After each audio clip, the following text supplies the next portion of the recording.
political campaigns and protests to hurricanes and lunar eclipse. 2017 was a year full of headlines on a national stage. Locally, Daytona Beach had its fair share of remarkable headlines. The stories tell of our unprecedented growth, vision, passion, and continued momentum. I'm Derek Henry, and I'm honored to serve as mayor of this amazing city. Being born and raised in Daytona Beach and living here for most of my life, I can't remember a time when so many great things have happened in our community. It is an exciting time. I'm proud to call Daytona Beach my home. There's an African proverb that says, if you want to go fast, go alone. If you want to go far, go together. Collaboration is the key, and unfortunately, it's not as common as it should be, especially in government. In fact, what we have here is quite unique. We are blessed to have the right people in the right place at the right time who are willing to embrace a common goal. I am surrounded and inspired by people who want to go far instead of go fast. And this is our story. I'm especially proud of my fellow members on the City Commission.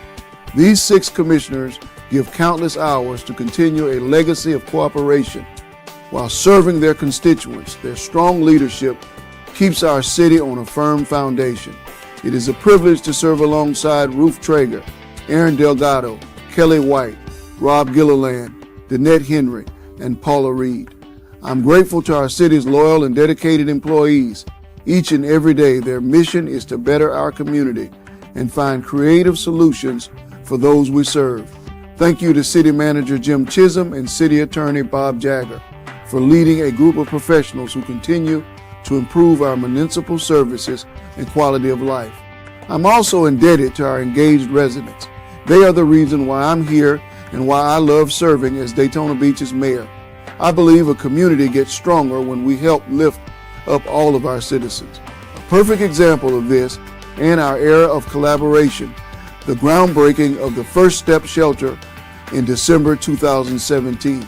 Although largely ceremonious, the historic event symbolized years of developing a workable plan to unite local governments and service providers. The need is real. Once built, the First Step Shelter will be Volusia County's only 24-hour, 7-day-a-week come-as-you-are shelter to house and provide rehabilitative services to homeless adults. Another great example of working together for common good was the city's hosting of the Imperial session of Shriners International.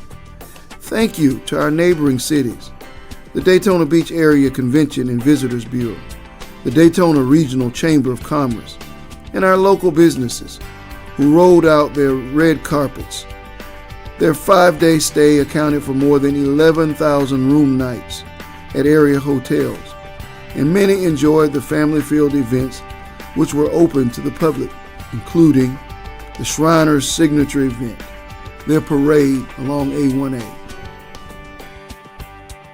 In 2017, we had more community engagement events than ever before.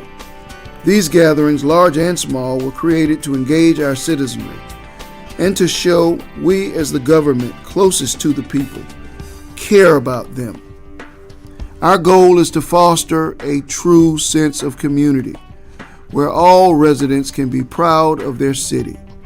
My top priority is the health, welfare, and safety of our residents, businesses, and visitors. And last year, I signed a declaration of a state of emergency prior to Hurricane Irma, which ravaged the entire state of Florida in September 2017. In Volusia County, we experienced widespread power outages, flooding, and more than 700 damaged buildings. Overall, residents took the threat of this storm seriously and made the necessary preparations. The city provided more than 90,000 sandbags to residents. City crews and specialty contractors worked 7 days a week to clean debris from roadways and to try to quickly instill a sense of normalcy to people's everyday life. There is a tide of excitement in Daytona Beach right now. After years of waiting for the ball to start rolling, it certainly has. Every part of our community has been affected by progress, with more businesses opening its doors, existing business owners investing into their establishments, and more jobs being created. Large capital projects were completed, while others started and some were enthusiastically announced. Since I've been giving these annual addresses, the Orange Avenue reconstruction project has been reported on each year. I'm happy to report this multi-year project is substantially completed. This major east-west corridor in the heart of our city is better and safer than ever, and aesthetically it is much improved. There are new traffic signals, wider sidewalks, new lighting, and all power lines have been placed underground. A significant part of the project is under the road in updated stormwater, sewer, and water distribution systems. This new infrastructure will service our Midtown residents for decades to come. Just around the corner from Orange Avenue, the Campbell Pool facility, which is next to the Dickerson Center, reopened in June after being closed for a year because of their condition. The swimming pools were completely refurbished, and a state-of-the-art geothermal heater was installed so the pools can remain open year-round. There was new playground equipment installed in Sunnyland Park, and in 2018, a lighted walking trail will be upgraded, and the existing basketball court will be resurfaced and extended. Old cracked sidewalk on Nova Road from Bellevue Avenue to South Street was replaced with a new shared use trail. The new 12-foot wide trail is ADA compliant. This pedestrian-friendly improvement was funded by the Florida Department of Transportation. A new sidewalk was built on Hosenbach Avenue from Bill France to the Volusia County Health Department. This sidewalk greatly improves the safety for pedestrians going to the health department. Well underway is the Bennett Swamp Aquifer Recharge Project, which supports a regional strategy for water supply and ultimately improves the water quality of the Halifax River. Pipes are being installed from the Westside Regional Water Reclamation Facility across LPGA Boulevard to Bennett Swamp near Tiger Bay State Forest. The project will redirect 4 million gallons per day of reclaimed water to reestablish hydraulically stressed wetlands, recharge the aquifer, and provide refuge for wildlife. Additionally, pollutant loads will be reduced by diverting flow from the Halifax River into Bennett Swamp. Nearly complete is the Halifax River Sewer Line Project, which installed a 30-inch force main under the Halifax River to convey wastewater to the Bethune Point Wastewater Treatment Plant. The new force main replaces an existing force main, which is over 30 years old and subject to failure due to age. The project will increase system reliability and provide capacity for future redevelopment and growth. A makeover of Joe Harris Park, the city-owned property between Dr. Mary McLeod Bethune and Pearl Streets near Bethune-Cookman University, is nearly complete. The $300,000 revitalization project transforms the existing urban park into a highly accessible and flexible series of outdoor spaces which accommodates families, students, events, and other healthy outdoor activities. 2.5 million gallon reused tank was built behind the Daytona Beach Police Station. The tank and pumping station increases the capacity of the city's reclaimed water system and significantly increases its reliability in an area of the city which is experiencing high growth. In addition to water conservation benefits, this tank will store and pump reclaimed water to consumers instead of discharging it into the Halifax River. The historic oceanfront bandshell has been a jewel in our community for 80 years. In the last few years, significant investment has been made to preserve and enhance the coquina structure and the surrounding public space. The Ritchie Plaza was completed and the bandshell's roof was replaced and its exterior was preserved.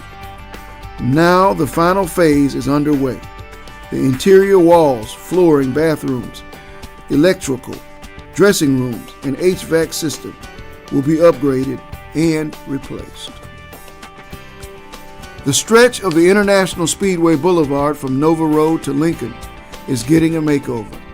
Sidewalks on both sides of the road are getting replaced with new ADA-compliant sidewalks.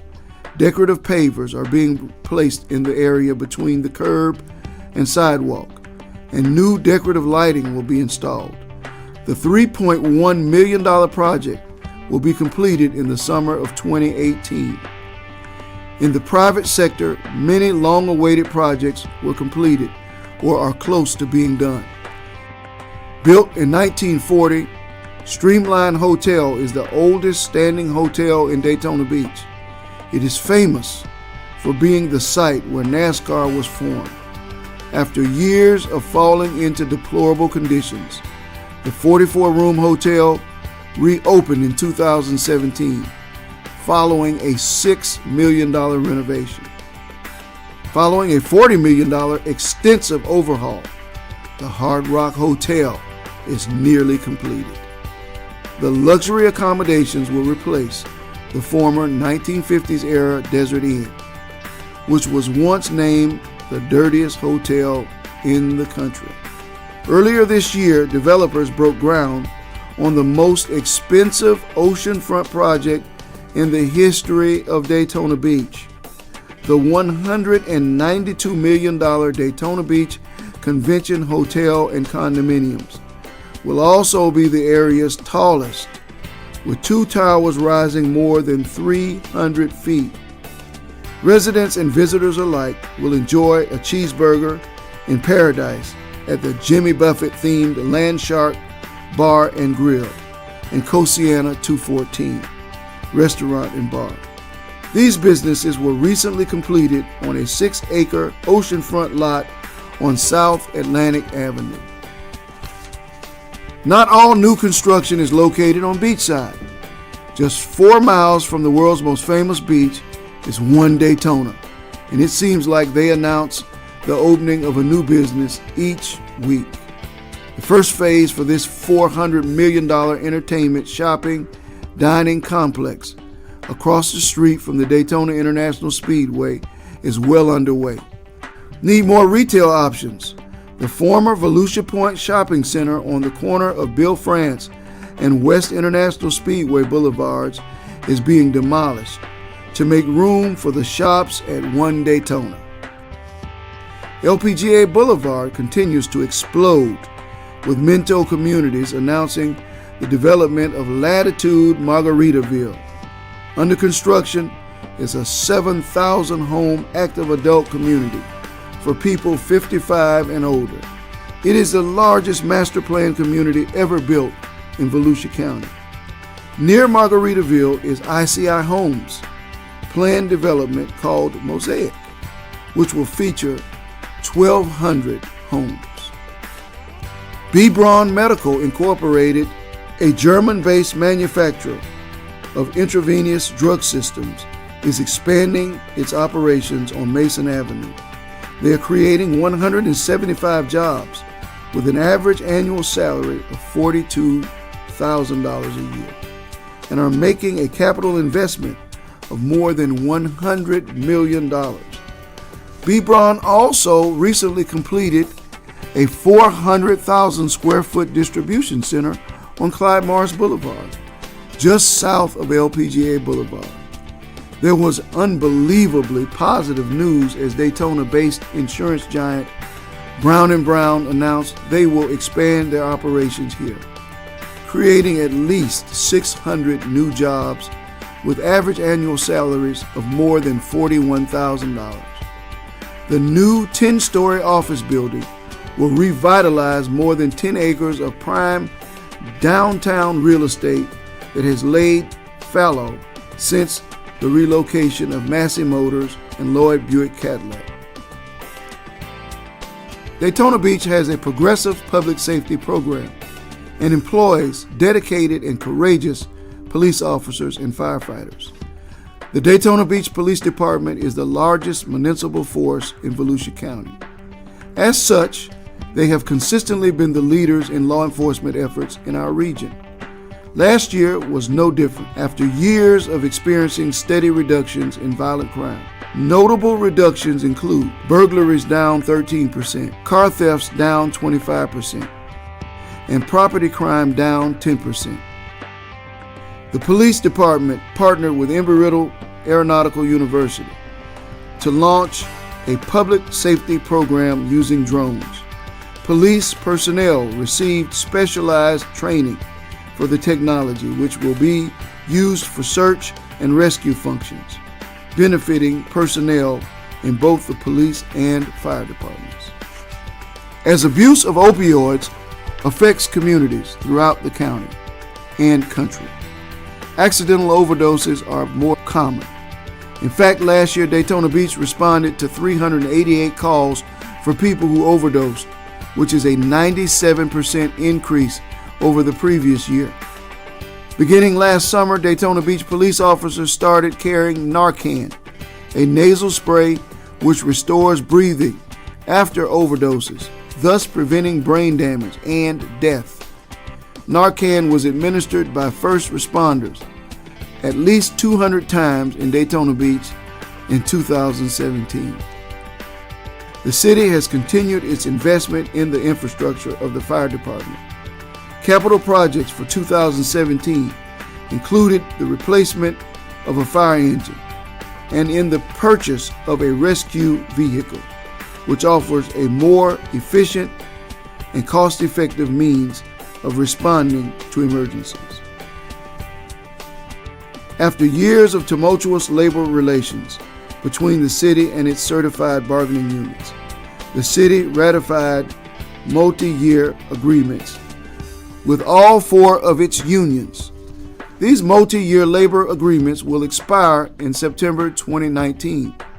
With the increased demands of the large construction projects and the renewed focus on code enforcement, the city allocated personnel resources to the Permits and Licensing Division. The result has been greater enforcement and follow-through on code enforcement and related issues, and the ability to keep up with the plans, reviews, and inspections due to the significant increase of responsible growth in Daytona Beach. The police department has the fewest number of police officer vacancies than it has had in many years. 25 newly hired police officers have begun their training and will be on the streets after successfully completing the extensive and exhaustive departmental training and field training programs. The city continues its workforce diversification efforts to better reflect our diverse population. Of the new hires for 2015 through 2017, 39% were minorities and 37% of promotions were attained by minorities in the same period. What this means is, at the end of last year, minorities accounted for 27.3% of our total workforce, which is up from 25% in 2015. Thank you for joining me and watching some of the highlights from 2017. I look forward to working with our residents and partners to making Daytona Beach an even better, safer, and more vibrant community for everyone. I do anticipate challenges in 2018, to include finding ways to improve our aging infrastructure, address blight, enhance our neighborhoods, and encourage more affordable housing. God bless America, and God bless the great city of Daytona Beach.